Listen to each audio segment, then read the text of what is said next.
जय हिंद दोस्तों। अगर आप इस वीडियो का थंबनेल देखकर इस वीडियो पे आए हो तो मैं ये मान सकता हूँ कि या तो आप आरआरबी जेईई की तैयारी कर रहे हो या फिर आरआरबी जेईई की तैयारी करना चाहते हो। तो आज की जो ये वीडियो होने वाली है आप लोगों को बहुत ज़्यादा मोटिवेशन देगी कि आरआरबी जेईई में अगर हम एक बार रेलवे में जेईई बन जाते हैं तो उसके बाद हमें क्या क्या उसमें मिलता है, क्या क्या फैसिलिटीज़ मिलती हैं। तो ये वीडियो क्या है, टोटली आप लोग के लिए क्या है कि एक मोटिवेशन का काम करने वाली है। तो चलिए शुरू करेंगे वीडियो को बिना किसी डिले के। यहाँ पे देखिए, सबसे पहले अगर हम बात करें सर आरआरबी जेईई की, तो जेईई में या फिर हम किसी भी गवर्नमेंट जॉब की बात करें जनरली, तो गवर्नमेंट जॉब में क्या होता है, सबसे पहले कि सर हमको गवर्नमेंट जॉब ही क्यों चूज़ करनी है। प्राइवेट जॉब का भी हमारे पास ऑप्शन होता है और भी बहुत सारे ऑप्शन होते हैं, तो फिर गवर्नमेंट जॉब ही क्यों चूज़ करनी है। तो देखिए, सबसे पहले उसका आंसर जो होता है, सबसे बेस्ट आंसर जो माना जाता है वो आप लोग का माना जाता है कि सर यहाँ पर जॉब सिक्योरिटी हमारे पास होती है। अगर आप सबसे पहले किसी से पूछोगे कि सर आपको गवर्नमेंट जॉब ही क्यों चूज़ करनी है, गवर्नमेंट जॉब ही क्यों लेनी है, तो उसका सबसे पहला आंसर होगा जॉब सिक्योरिटी होती है। जैसे कि कोरोना टाइम में क्या हुआ था कि जितने भी आप लोग की प्राइवेट कंपनियां थी या जो भी प्राइवेट एम्प्लॉय थे, उन सबको क्या कर दिया गया था, बाहर कर दिया गया था कि भाई अभी काम नहीं चल रहा है तो आपको यहाँ पे रख के क्या करेंगे, किस बात की सैलरी आपको देंगे, तो इसलिए उनको बाहर कर दिया गया था। जबकि दूसरी तरफ हम देखें, जो आपके गवर्नमेंट एम्प्लॉय थे, जो किसी भी सेक्टर में थे, तो उनको क्या है कि कुछ ना कुछ पेमेंट मिला। कुछ सेक्टर तो मैक्सिमम ऐसे थे जिनको कंप्लीट पेमेंट मिला, लेकिन कुछ ऐसे भी थे जिनको 50% तक पेमेंट देखने को मिला। तो जॉब सिक्योरिटी बहुत मैटर करती है कि कोई ऐसी पोजीशन, ऐसा नहीं कि हाँ भी आपका प्रोजेक्ट कंप्लीट हो गया तो आपको कल को निकाल करके बाहर खड़ा कर देंगे। तो ये चीज़ें क्या होती हैं, बहुत ज़्यादा मैटर करती हैं एक गवर्नमेंट जॉब के अंदर। दूसरा पॉइंट क्या हो सकता है कि भाई किसी के साथ प्रॉब्लम हो सकती है कि लोन, किसी के साथ प्रॉब्लम हो सकती है कि सर घर वालों ने जितना पैसा था वो सारा पढ़ाई में लगा दिया। किसी के साथ प्रॉब्लम हो सकती है कि सर घर वालों ने दूसरे किसी कैंडिडेट से पैसा लिया, लोन पर पैसा लिया, और जितना हमारे साथ पैसा था वो सारा हमें कर दिया। अब मेरे पास क्या है, लोन का थोड़ा सा ओवरलोड है, तो इसलिए आरआरबी जेईई की जो अपकमिंग वैकेंसी आ रही है, जिसका आप लोगों को मालूम है कि जो हमारे पीएमओ है, प्राइम मिनिस्टर है, उन्होंने बोला था कि अभी 1.5 ईयर में 10 लाख जॉब मिलने वाली है, जिसमें आरआरबी जेईई को लेकर के सेक्शन जो हमारा सीनियर सेक्शन इंजीनियर है उसको लेकर के भी एक शॉर्ट नोटिफिकेशन हमारा रिलीज़ किया गया था। तो उसी में हो सकता है किसी ने टारगेट किया हो कि सर मुझे आरआरबी जेईई बनना है, और जो पैसा घर वालों ने लगाया है मेरी पढ़ाई के ऊपर, जो लोन लेकर के मुझे लगाया है, वो सब मुझे क्या करना है, पे करना है। तो ये एक मोटिवेशन का काम आप लोग के लिए कर सकता है, क्योंकि एक डेडिकेशन होना बहुत ज़रूरी है, एक ऐसी जिद आप लोग के पास होना बहुत ज़्यादा ज़रूरी है जो पढ़ने के लिए आप लोग को मजबूर करे।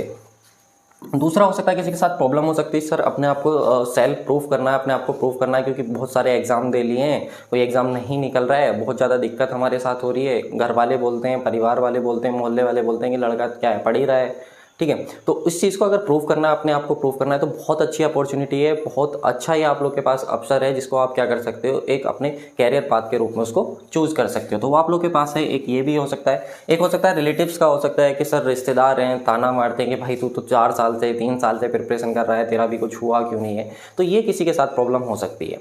तो अब अगर ये सारी प्रॉब्लम्स हैं, तो क्या इन सब प्रॉब्लम्स को आप सोल्व कर सकते हो आरआरबी जेईई के थ्रू। जो आरआरबी जेईई है, आपकी वैकेंसी है, क्या उसमें आपको इतनी सैलरी मिलेगी, क्या उसमें इतना पैसा आप लोगों को मिलेगा कि जितने भी आप लोग के क्या है ड्रीम्स हैं या जो भी आप लोग के साथ प्रॉब्लम्स हैं वो सब रिजोल्व हो जाएंगी। क्या ये पॉसिबल है? तो चलिए एक एक की हम बात करते हैं। देखिएगा, सबसे पहले यहाँ पे हम बात करते हैं, यहाँ पे लिखा हुआ है आरआरबी जेईई का, आप देख सकते हो। यहाँ पे हम सैलरी स्ट्रक्चर की बात करते हैं। क्या सर इसमें सैलरी जो मिलती है किस प्रकार मिलती है, कितनी सैलरी मिलती है, और वो जो सैलरी है हमको क्या वो हमारे ड्रीम अचीव करने में हेल्पफुल हो पाएगी कि भी नहीं। क्योंकि एक सैलरी हमारे लिए ऐसा मोटिवेशन होता है कि अच्छा सर इतनी सैलरी मुझे मिलेगी तो जो मेरे टारगेट से मैं इतने टाइम में उसको अचीव कर लूँगा और ये मुझे बहुत हेल्प करने वाला। तो ये चीज़ बहुत मैटर करती है। तो सबसे पहले हम देख लेते हैं, एक तरफ हम अपने पर्टिकुलर्स को देखेंगे, एक तरफ हम अपने अलाउंसेस को देखेंगे। सबसे पहले बात करते हैं बेसिक पे की। तो जो बेसिक पे होता है हमारे पास, इसमें वो हमारे पास होता है 35,400, यानी कि 35,400 रुपये आप लोग का क्या हो गया, बेसिक पे हो गया। अब इस बेसिक पे में क्या होता है, कुछ आपके डीएनएस अलाउंसेज होते हैं, जो डीए जिनको हम बोलते हैं, वो हमको मिलते हैं। इसमें हमको ये डीए कितना मिलता है, तो 17% मिलता है। 17%, जब आप 35,400 का 17% निकालोगे तो कितना आएगा आप लोग का, 6,018 रुपीज़ ये आप लोग का आ जाएगा।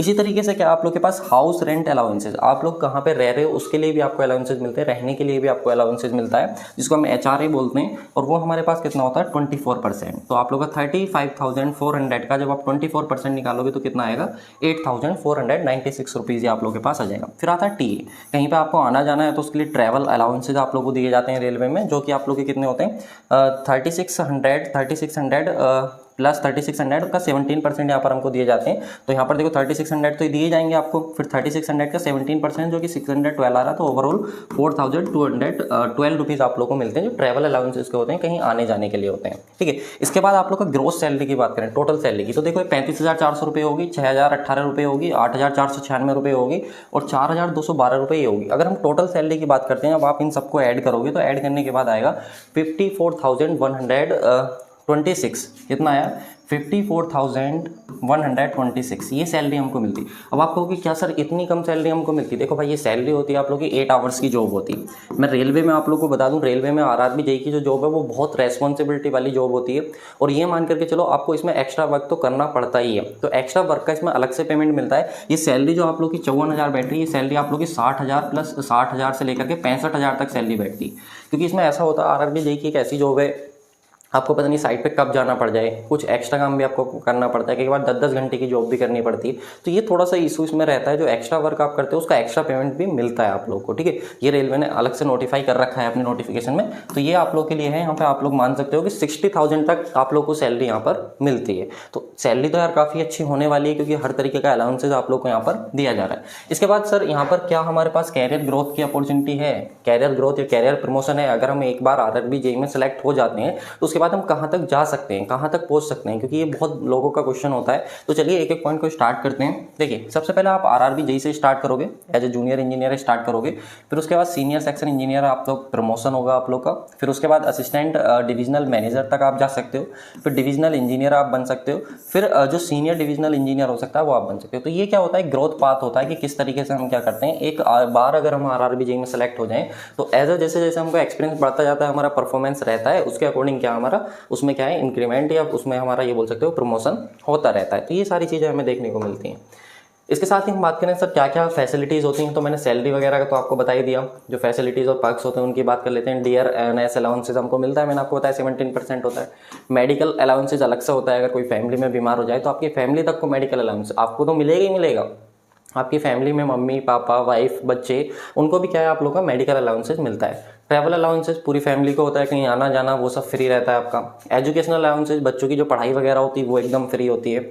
हाउस रेंट अलाउंसेज होता है, रेलवे ड्यूटी पास होता है, यहाँ पे फेस्टिवल कोई फेस्टिवल वगैरह उस पर अलग से आप लोगों को बोनस दिया जाता है। सिटी कंपनसेटरी अलाउंसेज होता है, किस सिटी में आप रह रहे हो उस सिटी के हिसाब से भी आप लोग को जो ज़्यादा परसेंटेज आप लोग को दिया जाता है कि भाई ये मेगा सिटी में रह रहे हैं, मेट्रो सिटी में रह रहे हैं, तो इनका खर्चा ज़्यादा होगा, तो उसके अकॉर्डिंग उनका पेमेंट भी बढ़ा दिया जाता है। कुछ स्पेशल अलाउंसेज भी होते हैं, ये आप लोग को प्रोवाइड कराए जाते हैं। तो ये सारी चीज़ें आप लोग को मिलती हैं। तो देखो यार, सारी ओवरऑल चीज़ें आप देखोगे तो बहुत अच्छी होने वाली हैं। तो मैं तो आप लोग को यही बोलूँगा कि आरआरबी जेई में लग जाइए। साथ में आरआरबी जेई की कोई भी लेटेस्ट अपडेट अगर आप लोग को चाहिए तो चैनल को सब्सक्राइब कर लो, क्योंकि कोई भी अगर अपडेट आती है आरआरबी जेई से रिलेटेड, कोई भी इंजीनियरिंग जॉब से रिलेटेड, तो वो मैं आप लोग यहाँ पर देता रहता हूं। तो thank you so much guys for watching this video. बताना जरूर वीडियो कैसी लगी, लाइक करके शेयर करके और कमेंट करके नेक्स्ट टॉपिक आप लोगों को किससे रिलेटेड चाहिए आरआरबी जेई में, तो वो भी मैं आप लोगों को बना करके दे दूंगा।